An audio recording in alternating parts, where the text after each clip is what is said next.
बात उस समय की है जब मैं बीकॉम फाइनल कर रहा था। उस समय हमारे पड़ोस में एक संगीता आंटी रहने आई थी। उनके हस्बैंड उनसे थोड़ी ज़्यादा उम्र के थे, लेकिन संगीता आंटी बड़ी मस्त थी, ज़बरदस्त थी। उनको साड़ी में देखकर ना जाने मेरे मन में क्या हलचल सी हो जाती थी और वो सब कुछ तैयार हो जाता था। तो दोस्तों, मधु लव स्टोरीज चैनल पर आप ये कहानी सुन रहे हैं। मस्ती भरी ये कहानी है मेरी और मेरी संगीता आंटी की। हालांकि आंटी उनको मैं कहता था, लेकिन उनको बुरा लगता था। तो दोस्तों, कहानी को शुरू करते हैं। बीकॉम फाइनल की तैयारी मैं कर रहा था। आगे एग्ज़ाम आने वाले थे। फरवरी का महीना था। बस मेरा पूरा ध्यान स्टडी में था। कॉलेज की स्टडी में ऐसा ही होता है कि लास्ट के कुछ महीनों में पढ़ लो तो इंसान पास हो ही जाता है। तो हमारे पड़ोस में संगीता आंटी आई थी। उनके हस्बैंड उनसे थोड़ी ज़्यादा उम्र के थे, लेकिन वो टॉप का माल थी। ऐसा मस्त माल कि बस देखकर कोई भी मन में वही सोच सकता था। वैसे भी कहते हैं कि कॉलेज के लड़के होते हैं, उनके मन में आंटियों के लिए, भाभीियों के लिए वो बात तो आ ही जाती है। मेरे मन में आता था कि उनसे किसी भी तरह से बात हो जाए। वैसे वो हमारे घर के ठीक सामने वाले घर में रहती थी। ज़्यादा दूरी नहीं थी, बिल्कुल भी ज़्यादा फासला नहीं था। घर की छत से मैं उन्हें निहारा करता था। उनकी नज़र एक दो बार मुझ पर पड़ी। सुबह वो जीन्स टॉप डालकर रहती थी। शाम को साड़ी में वो नज़र आती थी। उनके हस्बैंड कहीं बाहर नौकरी करते थे। वो कभी कभी आते थे, इतना तो मुझे पता चल गया था। फिर आगे एक बार की बात है, मेरी मम्मा का बर्थडे आया। तो मम्मा ने कहा कि आस-पास में कुछ लोगों को बुलाना है। मैंने कहा मम्मा आप बुला लीजिए। तो मम्मा कहने लगी, जिनका फ़ोन नंबर है मैं फ़ोन कर लूँगी, लेकिन 2-3 के घर तुम्हें जाना होगा। सामने संगीता आंटी के घर भी बोलकर आ जाना। बस उनको बोलना कि कल शाम को 6 बजे वो आ जाएँगी। वैसे भी उनके हस्बैंड तो होते नहीं हैं, वो अकेली ही होती हैं। मैंने कहा ठीक है मम्मा। तो बस उसके बाद मैंने सोचा कि चलो थोड़ी देर में जाता हूँ। लेकिन तभी मेरी मम्मा का मेरे पापा से फ़ोन पर झगड़ा होने लगा था। मम्मा ने उस समय, मुझे याद है, जीन्स टॉप डाली हुई थी। वो हमेशा मॉडल की तरह बन ठन कर रहती थी और मुझे पता है कि वो काफ़ी सज धज कर रहती थी। और सच कहूँ तो पापा उन्हें उसी अच्छी तरह से बजाते भी थे। कई बार तो मैंने खुद देखा था, हालांकि मम्मा को पता था कि मैंने देखा है। लेकिन मम्मा और पापा की लड़ाई होने लगी थी। फ़ोन पर ही दोनों ऊंचा ऊंचा बोलने लगे थे। एक्चुअली में पापा ने बोला कि मैं कल घर पर नहीं आ सकता। तो मम्मा बोल रहे थे कि मेरा बर्थडे है यार, आपको आना होगा। लेकिन बस इसी बात पर दोनों में काफ़ी झगड़ा सा होने लगा था। फिर मैंने कहा मम्मा आप चुप हो जाओ, देख लेते हैं। मम्मा ने फ़ोन रख दिया था। मम्मा काफ़ी उदास हो गई, वो रोने से लगी थी। मैंने उन्हें गले से लगा लिया था, उन्हें अच्छी फीलिंग्स होने लगी थी। और मुझे भी पता था कि इस समय मुझे भी हो ही जाता है। तो फिर मैंने उन्हें बोला, देखो मम्मा, अगर वो नहीं आती कोई बात नहीं, आपका बर्थडे तो हम सेलिब्रेट करेंगे ही करेंगे। मैंने उन्हें खुश कर दिया था। अपनी बातों से मैंने उन्हें अच्छे से खुश किया था। फिर वो कहने लगी कि चलो ठीक है बेटा, तुम हो तभी ज़िंदगी चल रही है।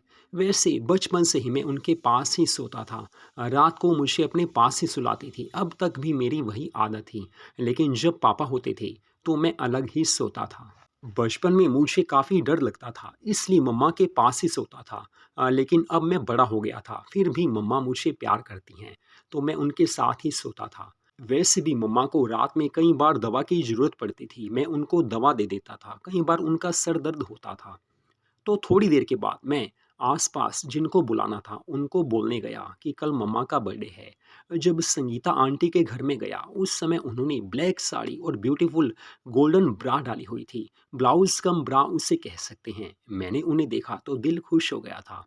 कहने लगी, आप? मैंने कहा मैं सामने रहता हूँ रवि। वो कहने लगी कि हाँ, हाँ, मुझे पता है कि आप सामने रहते हो। हाँ, लेकिन रवि मुझे एक्चुअली में आपका नाम पता नहीं था। आइए बैठिए। अब मेरा दिल किया कि बस बैठ ही जाऊं, उनको देखूं, क्योंकि वो काफ़ी प्यारी लग रही थी। बारबी डॉल जिसे अच्छे से बजाया जा सकता है। मैं बैठ गया था। वो कोल्ड ड्रिंक लेकर आ गई थी। हम दोनों कोल्ड ड्रिंक पीने लगे। रह रहकर मेरी नज़र उन पर पड़ ही जाती थी। फिर वो कहने लगी, कैसे हो आप? मैंने कहा मैं ठीक हूँ। फिर वो पूछने लगी, क्या करते हो? मैंने कहा अभी तो बीकॉम फाइनल की तैयारी कर रहा हूँ। वो कहने लगी कि अच्छी बात है, स्टडी ज़रूरी है। फिर मैंने बोला, कल मम्मा का बर्थडे है तो आपको शाम को आना होगा। मैंने उन्हें 5 बजे ही बोल दिया था क्योंकि मुझे पता था कि अगर वो जल्दी आएँगी तो मैं उन्हें ज़्यादा देख पाऊँगा। फिर वो कहने लगी, हाँ, हाँ, कोई बात नहीं, मैं ज़रूर आऊँगी। 5 बजे क्या, मैं पहले ही आ जाऊँगी। मेरे हस्बैंड 1 हफ़्ते के लिए बाहर गए हुए हैं। फिर मैंने उन्हें पूछा कि आप उनके बिना कैसे रह लेते हो? फिर वो कहने लगी कि बस क्या करें, अब तो आदत सी हो गई है। शादी के बाद यही चल रहा है। देखो रवि, कुछ लोग ऐसे होते हैं जिन्हें परिवार की खुशी से ज़्यादा, अपनी बीवी से ज़्यादा अपना काम प्यारा होता है। तो मेरे हस्बैंड कुछ ऐसे ही हैं। फिर मैंने उन्हें कहा, अगर मैं आपका हस्बैंड होता मैं तो आपको एक रात भी नहीं छोड़ता। वो हंसने लगी, अच्छा रवि, क्या करते? मैंने कहा, बस आपको गले से लगाकर प्यार करता, आपकी हर डिमांड को पूरी करता। कभी आपको जीन्स टॉप पहनाता, कभी मिनी स्कर्ट। वो कहने लगी, अच्छा, वो तो मैं अब भी डाल लेती हूँ, तुम्हें डालकर दिखाऊं? मैंने कहा, हाँ, दिखा दो। बस वो खुश थी और मुझे ऐसा था कि चलो मेरी वजह से किसी को खुशी होती हो तो अच्छी बात है। फिर वो थोड़ी देर में मिनी स्कर्ट डालकर बाहर आ गई थी। रेड कलर की ब्यूटीफुल स्कर्ट में वो प्यारी लग रही थी। मैंने कहा, वाओ संगीता जी, आप तो बड़ी प्यारी लग रही हो। इतनी प्यारी आप लग रही हो कि कॉलेज की कोई लड़की सामने आ जाए तो वो भी आपके सामने फेल है। हालांकि उस समय मुझे पता था कि मुझे घर जाना ही होगा क्योंकि बाकी आगे काम भी करने थे। बर्थडे का जो केक था उसका ऑर्डर भी करना था।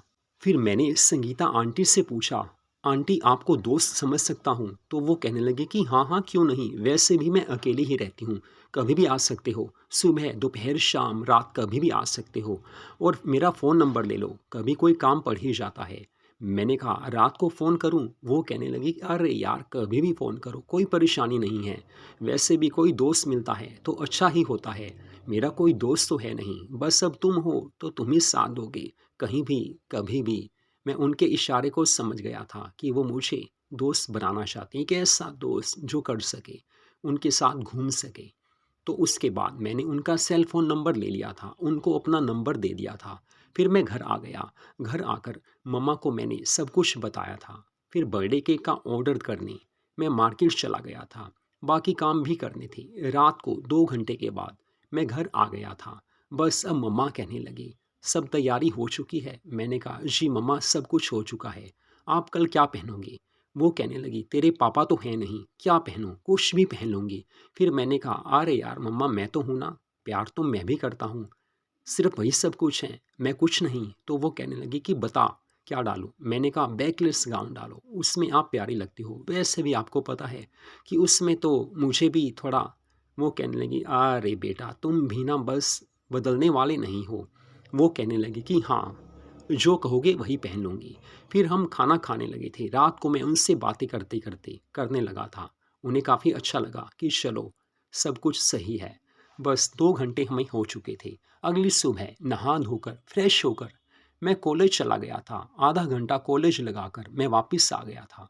बर्थडे सेलिब्रेशन की तैयारी करने लगा। मम्मा ने सुबह जीन्स टॉप डाला हुआ था, टाइट उनका टॉप था। देखते ही बस दिल में हलचल हो जाती थी। वो ऐसे ही ड्रेसेस डालती हैं और मुझे अच्छा लगता है कि चलो मम्मा मेरी फ्रेंड भी हैं। टाइट टॉप में वो इतनी प्यारी लग रही थी कि दिल करता था कि बस सजी हैं तो बजना ही चाहिए। तो मैंने सोचा, लेकिन उनको बोल तो दिया था कि बजाने का दिल करता है। तो वो कहने लगी, अरे यार, अभी बर्थडे की तैयारी करो, बजाना तो तुम्हें है ही। बस उसके बाद हम तैयारी करने लगे थे। शाम को सब कुछ तैयारी हो चुकी थी। संगीता जी सबसे पहले आई थी। मैरून कलर के चमकीले भड़कीले बैकलेस गाउन में वो आई थी। मैं उन्हें देख रहा था, अरे यार, ये तो आफत बनकर आई हैं। मैं अपनी उसको कैसे संभालूं? बस मम्मा भी प्यारी लग रही थी।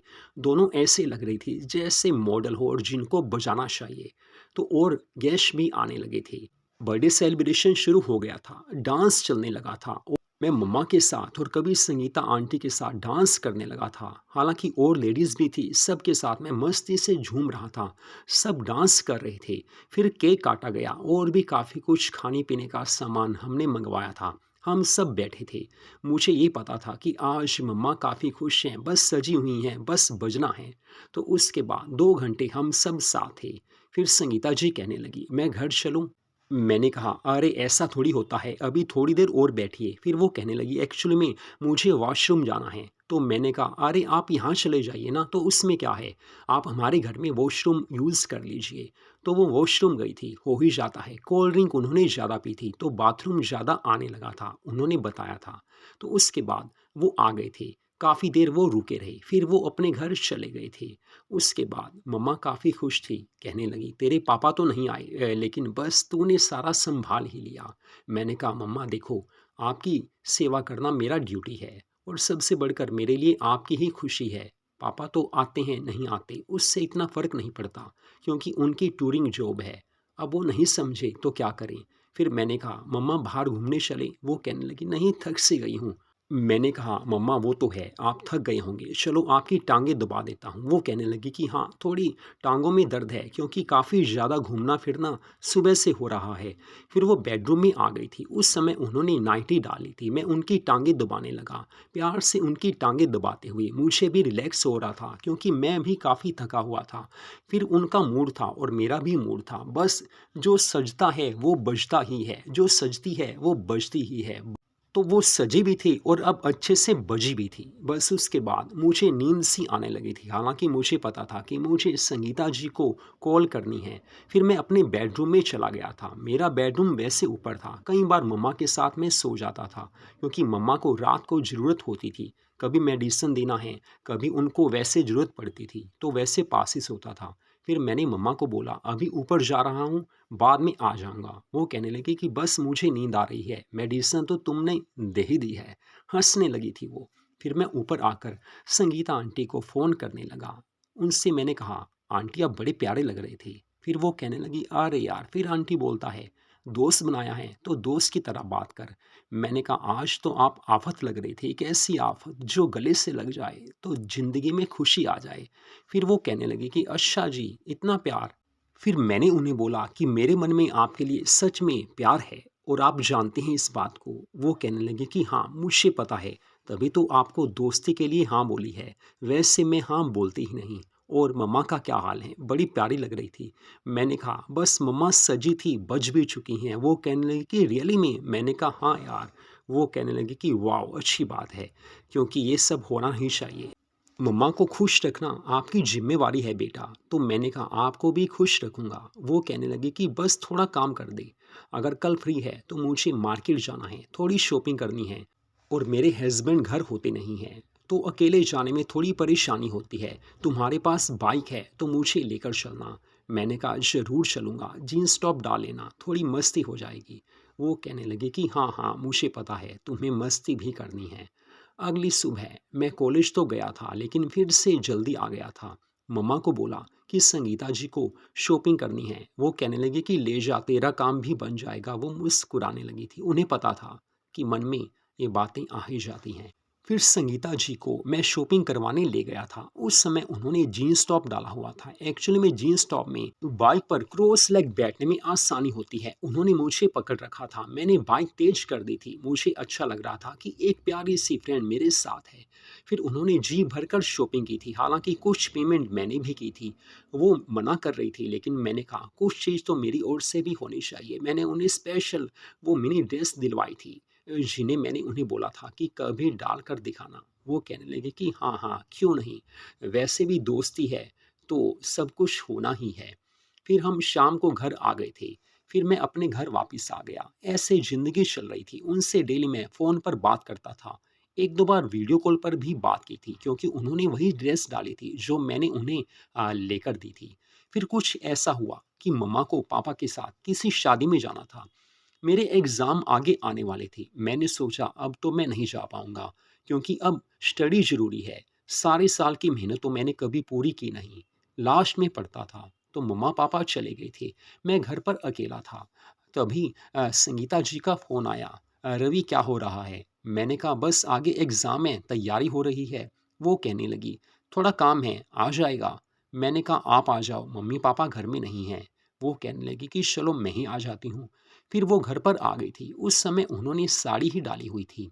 मैंने कहा कहाँ चलना है? वो कहने लगी कि तुम्हें कैसे पता है कि जाना है? मैंने कहा अंदाज़ा लगाया है। फिर मैंने कहा फ़िलहाल आप बैठिए, कॉफ़ी पीजिए। कॉफ़ी लेकर मैं आ गया था। फिर वो काफ़ी प्यारी तो नज़र आ ही रही थी। मैंने कहा थोड़ा, वो कहने लगी कि थोड़ा मार्केट चलते हैं, फिर हो जाएगा। तो मैंने उन्हें पूछा कि आपने लेना क्या है? वो कहने लगी कि बस कल मेरा बर्थडे है। वैसे तो मैं मनाती नहीं हूँ, लेकिन मन में थोड़ी-सी है कि कुछ लेकर आऊँ। बस थोड़ा-सा मीठा लेकर आना था और अपनी मनपसंद की एक ड्रेस लेकर आनी थी। मैंने उनसे ये बात सुनी तो मैंने उसी समय उन्हें गले से लगा लिया था। ज़बरदस्त तरीके से मैंने उन्हें गले से लगाया था। वो कहने लगी कि अरे रवि, क्या हो रहा है? क्या हो गया एकदम? मैंने कहा, आपने बात ही ऐसे की है, आपने बर्थडे का बताया, वो भी लेट बताया, पहले बताते तो मैं काफ़ी खुश करता। वो कहने लगी कि अभी भी मेरा बर्थडे कल है, तो आप कर सकते हो जो आपने करना है। मैंने कहा चलो आप। फिर मैं उन्हें मार्केट ले गया था। शॉपिंग वो करने लगी थी। मैंने अपनी ओर से उन्हें 1-2 गिफ्ट्स दिलवा दिए थे, क्योंकि मुझे पता था कि बर्थडे किसी का हो तो उससे गिफ्ट देना ही होता है। वैसे भी मेरी मम्मा के बर्थडे पर उन्होंने काफ़ी महँगा गिफ्ट दिया था। मैंने उन्हें ड्रेस दिलवाई थी, 1-2 और चीज़ें दिलवाई थी। वो काफ़ी खुश हो गई थी। फिर मैंने उन्हें पूछा कि आपके हस्बैंड कल आएँगे या नहीं आएँगे? तो वो कहने लगी, वो कहाँ आते हैं मेरे बर्थडे पर, उन्हें तो अपने काम से ही फुर्सत नहीं है। फिर हम रात को वापस आए तो मैंने उन्हें बोला, आप रात को यहीं रुक जाओ। वैसे भी कल की प्लानिंग हो जाएगी तो थोड़ा बातें भी हो जाएँगी। बाकी आपको पता ही है कि जो सजती है वो बजती है। वो कहने लगी, रवि तुम भी शरारती हो।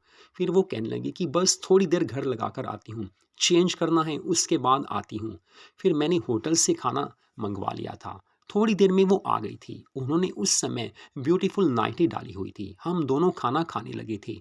कल के बर्थडे की प्लानिंग हम करने लगे। फिर हम बेडरूम में आ गए थे। मूवी देखने लगे। वो काफ़ी खुश थी। उसके बाद फिर मैंने कहा, वही होता है ना कि जो सजती है बजती है। उन्होंने कहा, चलो जब तुम्हारी मर्जी है तो मैं मना नहीं करूँगी, बजना तो है ही। बस उसके बाद हम ज़िंदगी की उस राह में आ गए थे जहाँ एक दूसरे को प्यार दिया जाता है। हम प्यार की भावना में खेलने लगे थे। उसके बाद टाइम ना जाने क्या हुआ था, हम सो गए थे। अगली सुबह नहा धोकर फ्रेश होकर मैंने उन्हें मॉर्निंग में मॉर्निंग टी दी थी। वो खुश थी, चलो मैं उनकी केयर कर रहा हूँ। फिर वो नहा धोकर फ्रेश हो गई थी, अपने घर वो चली गई थी। फिर मैं उन्हें फिर से मार्केट ले गया था, कुछ उन्हें सामान लेना था। दोपहर को हम वापस आए थे। शाम को उनका बर्थडे मनाया और उन्होंने उस समय ब्यूटीफुल मिनी ड्रेस डाली हुई थी। फिर मैंने उन्हें कहा कि चलो आज होटल में चलते हैं, क्लब में घूम कर आते हैं। वो कहने लगे कि हाँ, मेरा दिल भी है। फिर रात को होटल, क्लब हम सब जगह घूम कर मस्ती करके आए थे। रात को फिर से हम वापस आ गए थे। मैं भी थका था, वो भी थकी हुई थी। भूख हमें थी नहीं। उनके घर पर मैं आ गया था। उनका बेडरूम बड़ा प्यारा था। पहली बार मैंने उनके बेडरूम को देखा था। इतना मस्त बेडरूम था। फिर वो कहने लगी, क्या पियोगे? मैंने कहा, बस कॉफ़ी लेकर आइए। वो कॉफ़ी लेकर आ गई थी। कॉफ़ी पीते-पीते मैं उनसे बातें करने लगा। फिर वो कहने लगी कि सच में रवि, तुमने मुझे ज़िंदगी की वो खुशी दी है आज कि बता नहीं सकती। मैं चाह रही थी कि ज़िंदगी में कोई तो ऐसा हो जो मेरी फीलिंग्स को समझ सके, जो मेरे साथ कर सके। मुझे भी ज़रूरत है। सबको पता है कि शादी के बाद एक ऐसा साथी चाहिए होता है, जो हर ज़रूरत को पूरी कर सके। मुझे शॉपिंग करनी होती है, ये घर पे होते नहीं। वैसे भी तुम्हें पता है कि ज़िंदगी में कोई तो ऐसा हो जो प्यार करने वाला हो, जो दिल से लगा सके, अपना बना सके।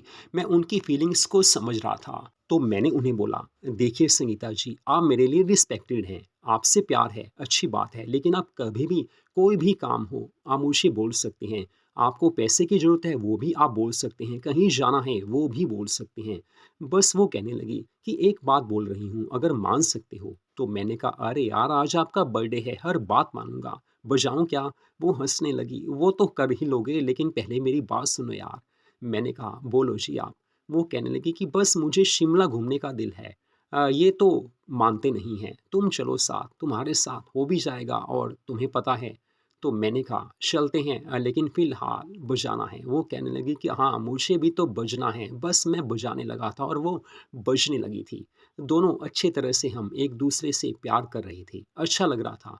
प्यार और दोस्ती ऐसा रिश्ता होता है जिससे बढ़कर कोई कुछ नहीं होता। उन्हें पता था कि मैं एक अच्छा लड़का हूँ। जो उनकी हर हेल्प कर सकता हूँ और मुझे भी पता था कि मेरे लिए वो काफ़ी ज़्यादा कीमती दोस्त हैं, जिनके साथ मैं कभी भी वो मना नहीं कर पाती थी, क्योंकि उन्हें पता था कि देखो ज़रूरतें दोस्ती में सबको होती हैं, कभी उनको कभी मुझे। और शिमला की बात मैंने मान ली थी, मुझे पता था कि बस एग्ज़ाम होने ही वाले हैं। उसके बाद जब इनके हस्बैंड घर नहीं होंगे तो शिमला 3-4 दिन लगा कर आएंगे। फिर मम्मा भी उधर बोल रही थी कि बेटा शिमला चलना है, थोड़ा वहाँ भी। मैंने कहा था मम्मा को, हाँ मम्मा चलेंगे। बस उसके बाद वो दिन भी आ गए थे। पहले मम्मा को शिमला घुमाने ले गया था, अच्छे से मैंने उनकी सेवा की थी, पूरी खातिरदारी अच्छे से कर ही देती से। संगीता जी को भी मैं शिमला घुमाने ले गया था, एक दोस्त की तमन्ना को पूरा कर दिया। तो उनकी खुशी को मैंने अपनी खुशी समझा था। प्यार और दोस्ती में यही होता है, दूसरे की फीलिंग्स को समझकर हर काम किया जाता है। तो मधु लव स्टोरीज चैनल पर इस कहानी को आपने सुना। ऐसी कहानियों को सुनने के लिए हमारे चैनल को सब्सक्राइब जरूर कीजिए।